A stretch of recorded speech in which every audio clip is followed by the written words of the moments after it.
अस्सलामुअलैकुम। उम्मीद करता हूँ आप सब खैरियत से होंगे। वीडियो को शुरू करने से पहले अगर आपने हमारा चैनल सब्सक्राइब नहीं किया तो हमारा चैनल सब्सक्राइब करें, शुक्रिया।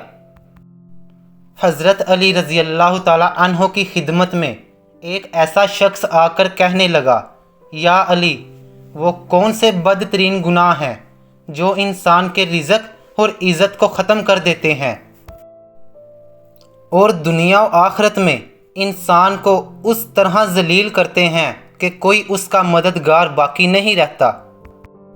हज़रत अली ने इरशाद फरमाया, ऐ शख्स, मैंने अल्लाह के रसूल हज़रत मोहम्मद सल्लल्लाहु अलैहि वसल्लम से सुना है कि 7 गुनाह ऐसे हैं जो इंसान की दुनिया और आखिरत को बर्बाद कर देते हैं। अगर तुम चाहते हो कि अल्लाह का ख़ास करम तुम पर रहे तो ये 7 गुनाह कभी ना करना। वो शख्स पूछने लगा, या अली, वो 7 गुनाह कौन से हैं? आपने फरमाया, पहला गुनाह, अल्लाह के साथ किसी को शरीक करना सबसे बड़ा गुनाह और शिरक है। अल्लाह ने सूरतुल निसा में इरशाद फरमाया है कि शिरक के अलावा दूसरे गुनाहों को चाहूँ तो माफ़ कर दूँ, लेकिन जिसने शिरक किया इसने बहुत बड़ा गुनाह किया। शिरक बहुत बड़ा गुनाह है, लिहाजा इससे बचना चाहिए। दूसरा गुनाह, जादू करना। जादू करना भी बहुत बड़ा गुनाह है। जादू हराम है, बल्कि कुफ्र है।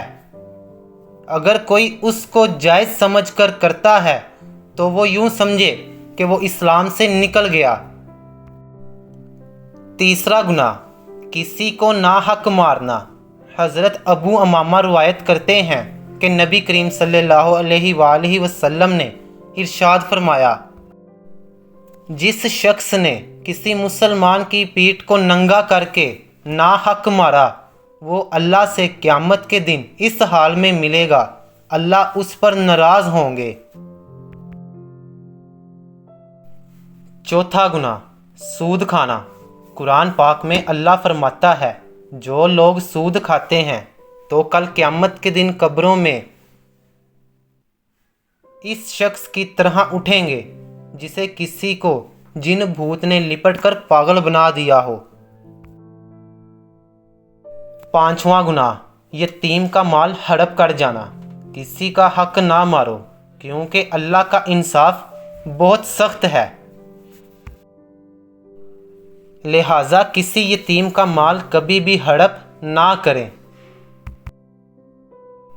छठा गुनाह, मैदाने जहाद से भाग जाना। सातवां गुनाह, नेक औरत पर तोहमत लगाना। कुरान की आयत है, वो लोग जो पाक दामिन औरत या पाक साफ औरत पर इल्ज़ाम लगाते हैं, हालांकि वो अच्छी और नेक घराने की औरत है, पर्दे वाली है, नमाज पढ़ती है, रोज़ा रखती है। कुरान कहता है, जो अपनी ज़ुबान खोलेंगे इल्ज़ाम लगाने के लिए, अगर उनसे गवाही मांगी गई और मांगी जाएगी, नदामत और तौबा का एक आंसू उस मुकाम पर ले जाता है जहां पहुंचने में बरसों की मेहनत और इबादत दरकार होती है। उम्मीद करता हूं आपको वीडियो अच्छी लगी होगी। चैनल को सब्सक्राइब करें और बेल आइकॉन को प्रेस करें। मिलते हैं अगली वीडियो में। अल्लाह हाफिज़।